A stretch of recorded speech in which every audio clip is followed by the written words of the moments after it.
Bueno, pues ahora estoy aquí dando un paseo. He quedado con un amigo y paseo pues por la naturaleza y quiero enseñaros algo. Esto de aquí, a ver si consigo enfocarlo bien. Esto de aquí, como creo que se puede ver bien desde la lejanía, es un puente que, que fue destruido en la segunda Guerra Mundial. Y bueno, es esta parte de Lorient, bueno, Lorient en general y esta parte de Francia, está mucho relacionado con la Segunda Guerra Mundial. Alemania arrasó con todo y destruyó esta parte y se ha vuelto a reconstruir. Y hay muchas ruinas de la Segunda Guerra Mundial. Y bueno, es la primera vez que descubro este espacio. No se verá muy bien, pero es un paseo que me ha enseñado mi amigo Emilian. Bonjour Emilian. Bonjour José. Es un amigo que he conocido aquí. Me ha dicho que no quiere salir, pero sí que le apetece hablar. Bon, on était en train de parler un peu par rapport à la culture française, l'espagnol. Qu'est-ce que tu penses de les gens espagnols? Quelle impression tu as? Je vais être honnête, j'ai pas vécu assez. Enfin, j'ai pas vécu en Espagne. J'ai été quelques fois en Espagne plusieurs semaines. Donc pour une observation sérieuse, c'est un peu court. Et donc du coup, je préfère pas. J'aurais pas d'avis trop.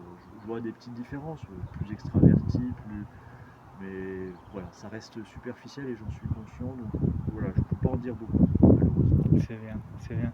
Et j'ai une autre question. Par rapport à moi, est-ce qu'il y a quelque chose qui t'a surpris? Euh, Pas, ayant déjà. Non, non, pas spécialement. Non? Non, vraiment pas. Voilà. J'ai. Non, non, vraiment. C'est bien, c'est bien. C'est vrai que, bon, on a fait un promenade très sympa. On a parlé par rapport à plein de trucs qui sont un peu différents de la France et l'Espagne. Euh, on a parlé des trucs de l'autorité, qu'en fait, dans mes premiers vidéos, c'était le premier truc. Je l'ai expliqué à Emilien que ça a été le truc plus difficile pour moi pour gérer. Et même dans les premières vidéos de vlog, j'ai eu la besoin un peu d'exprimer ça, parce que vraiment c'est un truc que j'ai besoin un peu de m'adapter. Et on a parlé pas mal de choses par rapport à la France et l'Espagne. On a parlé aussi peut-être plus introverti, mais parfois il y a, je dirais, à la France, il y a plus indépendant entre nous. Ça c'est bien aussi. Parfois, quand on est espagnol, on doit prendre un peu soin de ne pas blesser les gens. Et parfois, ça veut dire sourire plus, montre ton sourire plus que tu aimerais. Mais par contre, aussi, j'observe qu'il y a un peu quelques trucs un peu passifs-agressifs par rapport à la culture française. Ça veut dire, bon, si j'ai pas l'envie de t'écouter, je t'écoute pas. Ou si je suis dans un groupe et j'ai l'envie de parler avec quelqu'un et quelqu'un d'autre, il a l'envie un peu d'intervenir ou de s'exprimer aussi. Je m'en fiche, je ne mets pas attention. Tu as remarqué un truc pareil? Oui, et comme suite à notre discussion, je pense qu'on peut le mettre sur le compte d'une culture globalement plus introvertie en France, qui va avec le fait où, en France par exemple, c'est très mal vu de casser l'ambiance, comme on dit. C'est-à-dire que du coup, il y aura beaucoup de choses qui vont se passer, comment on peut dire, sous les radars, justement de façon passive-agressive, sans le dire, mais avec un genre de malaise, on peut ressentir beaucoup de malaise. Voilà.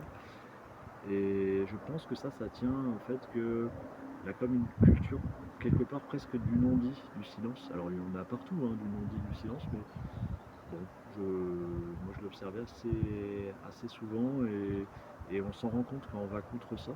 Je pense que c'est ce que j'essaye de faire de plus en plus, pas par esprit d'opposition, mais parce que je trouve que les choses sont souvent plus saines quand elles sont dites, même simplement.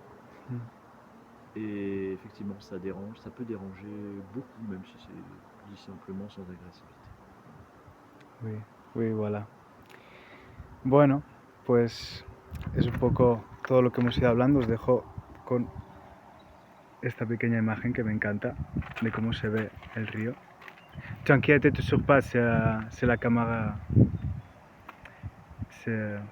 Es bastante bonito el sitio que me ha llevado, la verdad. Por aquí también.